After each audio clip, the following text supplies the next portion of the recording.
और अगर तुम्हें ये भ्रम हो कि एकांत में आसन लगाकर ध्यान लगाने से भगवान की प्राप्ति हो जाती, तो बगुला बहुत एकांत में जल में खड़ा होकर एक टांग केवल ध्यान लगाता है, लेकिन मछली का, भगवान का नहीं, तो उसका उद्धार हो गया क्या? ये तुकाराम जी की बात है। अगर तुम्हें ऐसा भ्रम हो गया हो कि कोई एकांत गुफा हो, घुस जाऊं बस वहां भगवत प्राप्ति हो जाएगी, तो चूहा और सांप रात दिन बिल में रहते, इनको भगवान की प्राप्ति हो गई क्या? तुकाराम जी से जब प्रश्न किया गया कि क्या गृहस्थाश्रम में भगवान की प्राप्ति ऐसे हो जाएगी जो विरक्तों की हो जाएगी, बहुत ध्यान से सुनिए, सिद्ध संत है, वो कह रहे हैं कि पागल मत बनो, भगवान की प्राप्ति भगवान के भजन करने से होती, वो गृहस्थी में भी हो जाएगी। अगर तुमको लगता है कि वन में रहने से भगवान मिल जाते हैं, तो हिरन को मिल जाते, खरगोश को मिल जाते, बाघ को मिल जाते, सब ब्रह्म प्राप्त हो जाते। अगर तुमको लगता है कि एकांत में ध्यान लगाने से मिल जाते, तो बगुला जल में खड़ा होकर एक टांग केवल ध्यान लगाता है, लेकिन मछली आई गट्ट से खाया फिर शांत खड़ा है, बगुला को नहीं मिला। फिर कहते हैं कि एकांत गुफा में घुसने से भगवान मिल जाते, तो चूहा और सांप बिलई में रहते हैं रात दिन, उनको भगवान मिल जाते। तो इसलिए हम तुमसे कह रहे हैं कि ये ची चपड़ की बातें छोड़ो। तुकाराम जी कह रहे हैं घर में विट्ठल का मंदिर बना, घर को ही विट्ठल का मंदिर बनाओ, ठाकुर विराजमान करो, आप सेवक हो जाओ, बढ़िया भोग लगा के पाओ, नाम कीर्तन करो, कथा वार्ता करो, अपने कर्म को भगवान को अर्पित कर दो, भगवान की प्राप्ति हो जाएगी। बहुत सहज है गृहस्थ में भगवत प्राप्ति करना।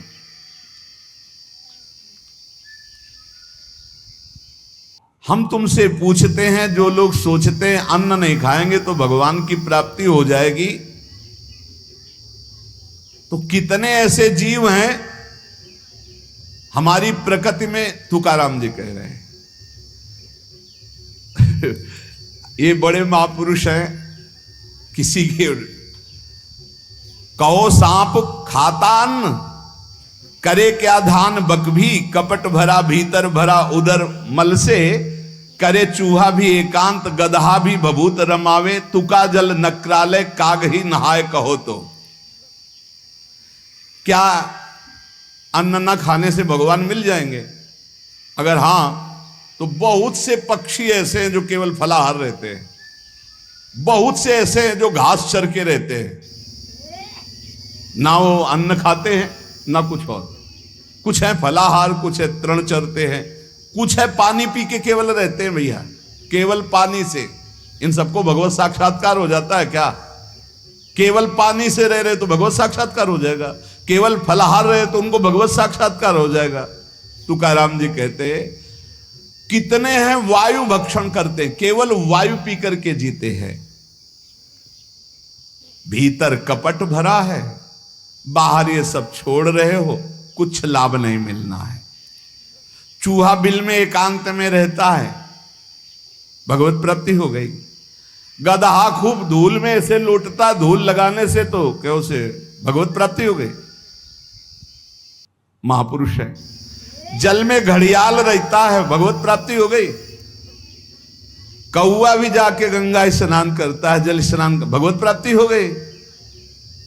भैया जब तक भजन नहीं तब तक भगवत प्राप्ति नहीं, बाहरी क्रियाओं से। तुकाराम जी कह रहे हैं तुम्हारे हृदय में बुराई भरी हुई है और बाहर से साधु का वेश बनाए हो, तो तुम्हें भगवत प्राप्ति हो जाएगी। अरे चाहे वायु भक्षण करो, चाहे तुम ध्यान का नाटक करो, चाहे एकांतवास करो, चाहे भस्म लेपन करो, चाहे जल में खड़े हो जाओ, चाहे जितना अनुष्ठान करो, जब तक भजन नहीं करोगे भगवान का, तुम्हारी बुद्धि निर्मल होने वाली नहीं, बाहरी क्रियाओं से कोई लाभ नहीं। तुकाराम जी कह रहे हैं भक्ति मुक्ति दिलाने वाली है समस्त भव बंधनों से। रात दिन अपने प्रभु का नाम जप कर रहे, चिंतन कर रहे। एक गृहस्थ आए थे, बहुत अच्छी स्थिति, नेत्रों में नेत्र मिला के जब बात किया तो बड़ा संतोष। जब जाने लगे तो कहा 1 मिनट रुको, इसे मुख पे बड़ाई नहीं करनी चाहिए, पर आप सावधान रहना, बहुत अच्छी स्थिति, संभाल के निकल जाओ। बस उन नेत्रों से ऐसे किया, चुपचाप गंभीर मुद्रा, प्रश्न बहुत जोर का, और स्मरण में बिल्कुल तन्मयता, एक एक चेष्टा उनकी बता रही थी। बहुत बढ़िया बाजी मार ले जाओगे, कोई तुम्हें प्रणाम नहीं करेगा, कोई दान पुण्य नहीं, कोई नमस्कार नहीं, बहुत जल्दी निकल। विरक्त भाव में रात दिन भगवान के भजन में व्यतीत करो, तभी बात बनेगी। केवल इन सब बाहरी बातों का देखो इसीलिए खंडन किया तुकाराम जी ने। जो विरक्त अपनी देह को घृणित समझकर त्याग देता है, देह के राग का, बलमूत्र का भान क्या इसमें, वो महासुख को प्राप्त होता है। इससे ज्यादा प्यार करने की जरूरत नहीं है। जो इस देह से ज्यादा प्यार करते हैं वो सीधे नरक का रास्ता तय कर लेते हैं। बहुत संभल के चलने की जरूरत है। इस देह के राग को मिटाने के लिए ही तो भगवत मार्ग में चले, चाहे गृहस्थ हो चाहे विरक्त। तुम अपना स्वभाव बनाओ आत्म कल्याण के लिए। शरीर को ज्यादा सुख दोगे, ज्यादा सुख भोगोगे तो नरक का रास्ता पुष्ट कर देगा। और शरीर का त्याग भी नहीं करना है कि मतलब, क्योंकि शरीर के बिना भजन नहीं होगा, शरीर के बिना साधना नहीं होगी। तो उचित खिलाओ पिलाओ, उचित विश्राम और खूब भजन और सतमार्ग की चेष्टाओं की। इसको इतना भजन कराओ कि इसका भाव ही नष्ट हो जाए कि मैं शरीर हूं। तुकाराम जी कहते इसमें संदेह नहीं। वैराग्य की बातें करने से वैरागी नहीं हो जाता। जब सुंदर सुंदर भोग, सुंदर सुंदर रूपवान भोग शरीर के सामने उपस्थित और भोगने की इच्छा ना हो, उसका नाम वैराग्य है। बातें करने वाले वैराग्य की तो करते रहते हो, जब सामने प्रश्न आता है तो उत्तर नहीं दे पाते, अर्थात भोग आता है तो उन्हीं में लिप्त हो जाते हैं, उन्हें वैरागी नहीं कहते। इसीलिए हम कह रहे हैं कि अपने मुख से नाम नाम नाम, निरंतर नाम जप करो। यदि मुख नहीं नाम जप रहा तो ये जिह्वा टुकड़ा है मांस का, और मुख जो है मांस का एक कुंड मात्र है। नाम जप करो, सदगुरु प्रदत्त नाम जप करो। तुका कह रहा है सदगुरु की महिमा। सदगुरु कोई मनुष्य नहीं है। चितनासी न लगे बेल काही, तया न लगे मूल, वाचे सदा सर्वकाल राम कृष्ण हरि गोविंद। गुरुदेव ने जो नाम दिया है वो कोई मनुष्य नहीं, वो साक्षात राम कृष्ण हरि ही है। बंदो गुरुपद कंज कृपा सिंधु नर रूप हरि। उन्होंने चिंतन के लिए तुम्हें जो दिया है, सारा समय उस चिंतन में लगा दो। अमूल्य है तुम्हारा जीवन। हर समय राम कृष्ण हरि गोविंद नाम जिह्वा पर बना रहे। चिंतन नासी न लगे बेल, सर्वकाल करावे। चिंतन के लिए कोई समय नहीं है ऐसा कि हम नहा धो के फिर चिंतन करेंगे। अगर शौचालय में ही मृत्यु हो गई तो हर समय नाम जप, हर समय नाम जप। सदा राम कृष्ण हरि गोविंद का चिंतन करो। एक सत्य सार यही है, ना फलाहार रहने से, ना जल पीने से, ना वायु भक्षण से, ना इन सब बाहरी बातों से भगवत प्राप्ति नहीं होती। भगवत प्राप्ति होती सदैव भगवत चिंतन करने से, नाम चिंतन करने से। भगवान नाम कीर्तन भगवान की प्रसन्नता के लिए, भगवत कथा भगवत प्रसन्नता के लिए। तुकाराम जी कहते हैं गीता है, श्रीमद् भागवत है, ये भगवान की प्राप्ति के लिए चर्चा हो रही है। जो भगवत प्रसाद रूप मिल जाता है उससे जीवन यापन का। जब तक जीवन है हमें हर समय भगवान नाम जप, भगवत कथा, भगवत भक्तों का संग, यही करना है। प्रभु के नाम की महिमा प्रभु ही समझ सकते हैं, दूसरा कोई नहीं समझ सकता। या प्रभु समझा दे पुरुषोत्तम तो समझ पावे। कर्म के फेर में पड़ा हुआ जीव अगर अट्टहास करके नाम पुकारने लगे तो कर्म बंधन नष्ट हो जाए। राधा राधा राधा जोर से चीख चीख कर, तो बोले कर्म बंधन विध्वंस होते हैं। जितने के कानों में नाम पड़ेगा सबका मंगल होता चला जाएगा। तुकाराम जी कहते जो मैं कह रहा हूं उसे सुनो। मैंने इसलिए कहा कि आप नाम को और कथा को बेचो मत, क्योंकि ये रहस्य की बात है। इससे श्री कृष्ण अधीन हो जाते हैं। विठोबा का नाम, विठोबा की कथा विठोबा को अधीन कर लेते हैं। महापुरुषों के वचन समझने हैं। जैसे सत स्त्री के अधीन उसका पति हो जाता है, उसके आचरण, उसका व्यवहार अपने पति को अधीन कर ले, ऐसे सद्भक्त भगवान को अधीन कर लेते हैं। यहां तुकाराम जी भगवान की अधीनता के लिए कह रहे हैं, तुम अपने परमार्थ को खो मत। तुकाराम कह रहे हैं धन के अधीन हो जाना, काम के अधीन हो जाना, नरक की यात्रा करना है। इसलिए विठोबा के अधीन हो जाओ, रात दिन नाम कीर्तन करो, तुम्हारी वांछा पूर्ण हो जाएगी, तुम्हारी मनोकामनाएं पूर्ण हो जाएंगी। मदारी का बंदर वैसे नाचता जैसे मदारी नचाता है, ऐसे उमादार जो सिद्ध की नाई सबई नचावत राम गोसाई। उनसे प्रार्थना करो, तुम्हारा नाचना बंद हो जाएगा माया का, दूसरा कोई नहीं रोक पाएगा, क्योंकि इस नाचने का रिमोट उन्हीं के हाथ में। मामे वे प्रपद्यन्ते माया में ताम तरंती ते। कभी भी उपासक भेद मत में पढ़कर तर्क वितर्क न करे। हरि हर सब एक हैं, हरि हर सब एक हैं। जैसे पीछे कहा था ठाकुर ठाकुर सब एक है, संत संत सब एक, और जो संतन का सेवन करे सो जागे शुद्ध विवेक। ऐसे यहां कह रहे तुकाराम जी के हरिहर में भेद नहीं है। जो भेद फैलावे, लड़ाई झगड़ा करे, ऐसे से दूर रहना। मिठास में चीनी है, चीनी के खिलौने बने हैं, एक सवार बना हुआ है, एक घोड़ा बना हुआ है, दोनों में चीनी क्या कम है क्या? बराबर चीनी है। चाहे घोड़े से शुरू करो तो मिठास, सवार से शुरू करो, दीपावली में आते ना बने।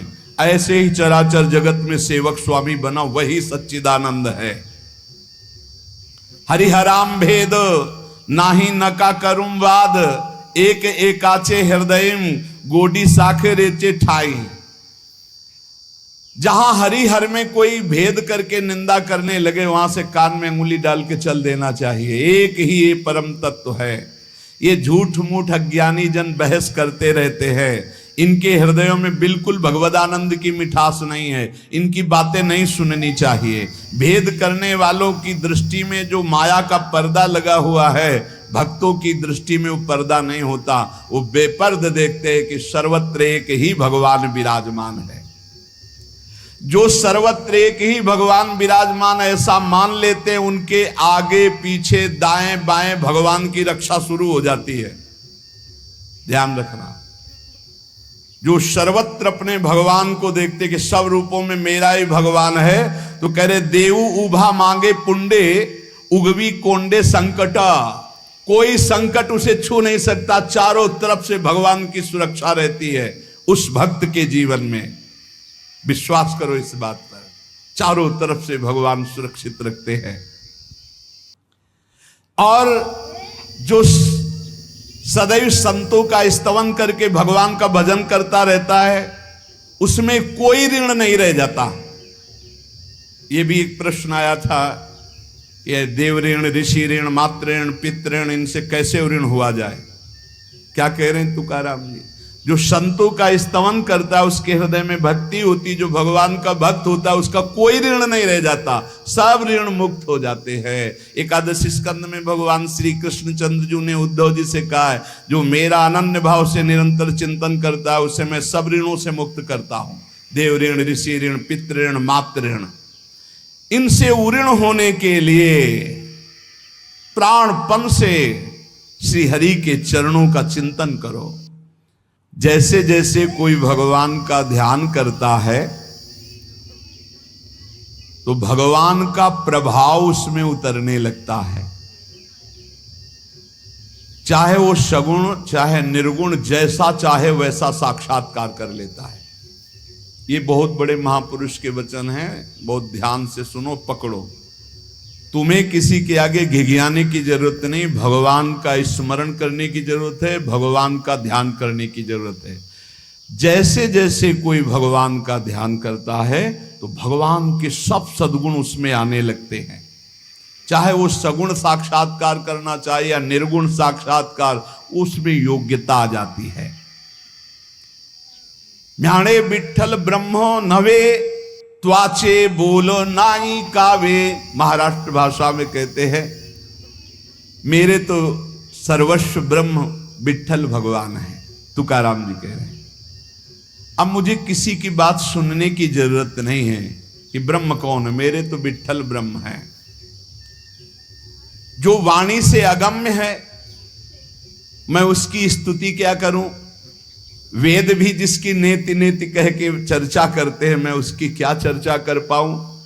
पर मेरी वाणी को नशा हो गया है उनकी चर्चा करने का।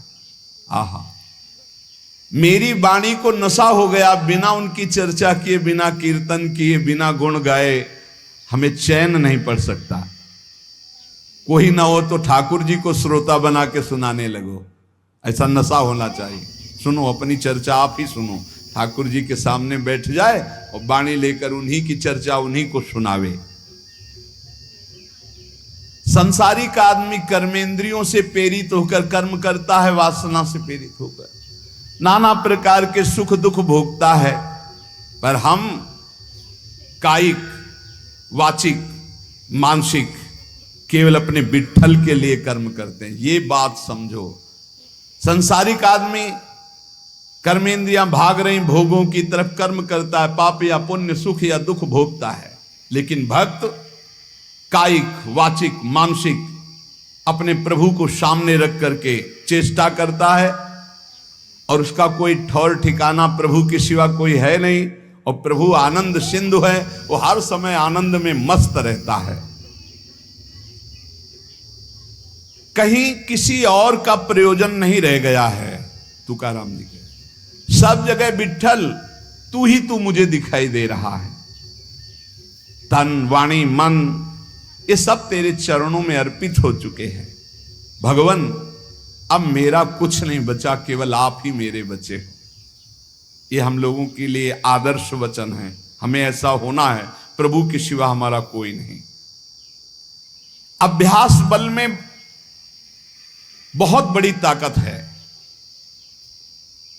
अभ्यास बल हो जाए तो व्याघ्र और सर्प को भी अधीन किया जा सकता है। व्याघ्र बाघ को और सर्प को, अभ्यास बल। देखो, जो बचपन से अभ्यास करवा लिए सिंह आदि का, तो ऐसे बछड़े की तरह हाथ फेरते हैं, साथ खेलते हैं, कोई फर्क। सांप पकड़ने वाले जो सर्प मित्र होते हैं, इतना बड़ा अभ्यास कि बड़े से बड़े विषैले सांप को 5 मिनट में अपने वश में करके, व्याघ्र और सर्प को अपने वश में किया जा सकता है। अभ्यास से विष को पचा लिया जाता है। जब उड़िया बाबा ने सुना कि एक महात्मा 10 ग्राम संख्या जहर रोज खाते हैं, तो कहा इसमें तो 10 आदमी मर जाए, ऐसा हो ही नहीं सकता। तो उन्होंने कहा महात्मा है तो उनका पता बताइए, मैं जाऊंगा। उड़िया बाबा वहां गए, महात्मा से कहा आप 10 ग्राम संख्या जहर रोज खाते हैं? उनका हाँ। बोले मैं देखना चाहता हूं, क्योंकि विश्वास नहीं होता, 10 ग्राम में तो 10 लोग मर जाएंगे। शाम के 4 बजे उन्होंने डाला सिलबट्टा में 10 ग्राम तौल करके जहर, संख्या जहर, जैसे धतूरा होता है ऐसे संख्या, उसे पीसा और पीस करके पूरा धोकर खप्पर में डाला और बस पी गए। महात्मा है तो आश्चर्य की बात है। बोले तो रोज हम पीते हैं। तो बोले 10 ग्राम कैसे? तो बोले अभ्यास। पहले दिन एक बीज लिया था, ऐसे घस के चाटा, नशाया, कई दिन उसी बीज को घसकर चाटते रहे, फिर एक बीज, फिर धीरे धीरे आज 10 ग्राम पचा लिया। तुकाराम जी कह रहे हैं अभ्यास का बल करे तो व्याघ्र और सर्प को वश में कर ले। तो मन को वश में नहीं किया जा सकता, इंद्रियों को वश में नहीं किया जा सकता, अभ्यास से किया जा सकता है। अभ्यास योग युक्त ने चेतसा नान्यगामिना। अभ्यास से हम विष को पचा सकते हैं।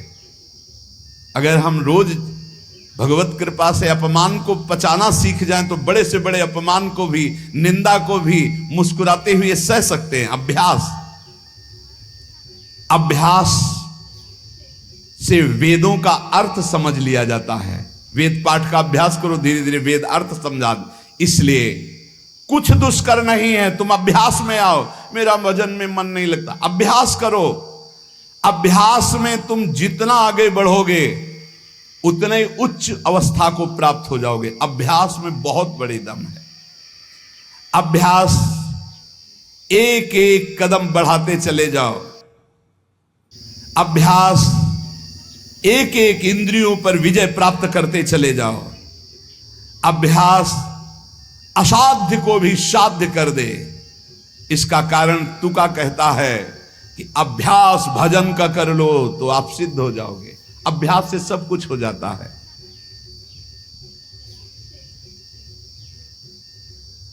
संत जब घर आते हैं तभी दशहरा और दिवाली माननी चाहिए, जो भगवत प्रेमी महात्मा है। बहुत बड़ा प्रभाव है, इसीलिए उस प्रभाव का दुरुपयोग असाधु जन कर बैठते हैं। मूर्तमान परम पवित्रता और तीर्थ चलकर आज आ रहा है, ऐसा अनुभव होता है जब संत आते हैं। आज ही दिवाली दशहरा श्री साधु संत आले घरा, तुकाराम जी के। आज ही हमारी दिवाली और दशहरा हो गया, क्योंकि भगवत प्रेमी महात्मा हमारे घर पधारे या भगवत प्रेमी महात्मा का सानिध्य मिला। साधु संत एति घरा तोची दिवाली दशहरा। हमारे लिए उत्सव है जब भगवत नाम जापक भगवत प्रेमी महात्मा आए, उनका चरणोदक लिया, उनकी वंदना की और बैठ करके उनसे हम भगवत चर्चा की। ऐसे जो भक्तजन हैं उनके संग का परिणाम क्या होता है कि भगवत साक्षात्कार के लिए छटपटाहट पैदा हो जाती है। जैसे जल से मछली को निकालो तो विकल होकर तड़पने लगती है। जीवना वेगली मासूली तुका तैसा तलमली। जैसे जीवन के लिए मछली जल के लिए तड़पने लगती है, बाहर हटा दो, ऐसे सत्संगी का जीवन तड़पने लगता है भगवान की प्राप्ति के लिए। तभी माना जाएगा सत्संग हुआ है। सत्संग का ये फल है।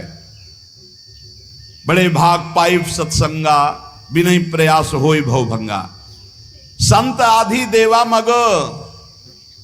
अगर एक तरफ बड़े बड़े देवता खड़े हो, एक तरफ संत खड़े हो, तो पहले आराधना किसकी करनी चाहिए? तो बोले देव सरावे परते संत पूजावे आरते। पहले संत सेवा, बाद में देव पूजा। जैसे लब्ध्वा जन्म मर प्रार्थ्यम मानुष्यम, ये मनुष्य जन्म जो प्राप्त हुआ है इसकी सार्थकता भगवत प्राप्ति है। और देव आराधन से नहीं होगी, ये संत आराधन से होगी, जो भगवत प्रेमी महात्मा है। नरदेह का ऐसा ऊंचा स्थान है कि इससे ब्रह्म सायुज्य प्राप्त कर सकते हो, जो अत्यंत कठिन है। नरदेह की स्तुति बड़े बड़े देवता करते हैं, इसलिए तुम्हें वही नरदेह प्राप्त हो गया है। तुकाराम जी कह रहे हैं तुम सच्चिदानंद पदवी को प्राप्त करने के लिए सच्चिदानंद में डूबे हुए किसी संत महात्मा के मिलन की आकांक्षा करो। भगवान से प्रार्थना करो कि मुझे अपने प्रेमी संत का सानिध्य दे दो। उनकी कृपा दृष्टि से आपका मार्ग खुल जाएगा सायुज्य मोक्ष का। इस लोक को देखो, लोगों की क्या दुर्दशा है। देह मिलने पर भी क्या धन्य हो रहे हैं क्या? नहीं। तो जो विट्ठल के दास हुए वही धन्य हुए।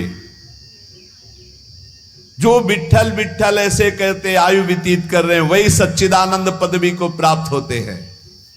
तुका कहता है मानव जीवन में तू भजन कर ले, बिना भजन के कुछ सार्थक नहीं जीवन।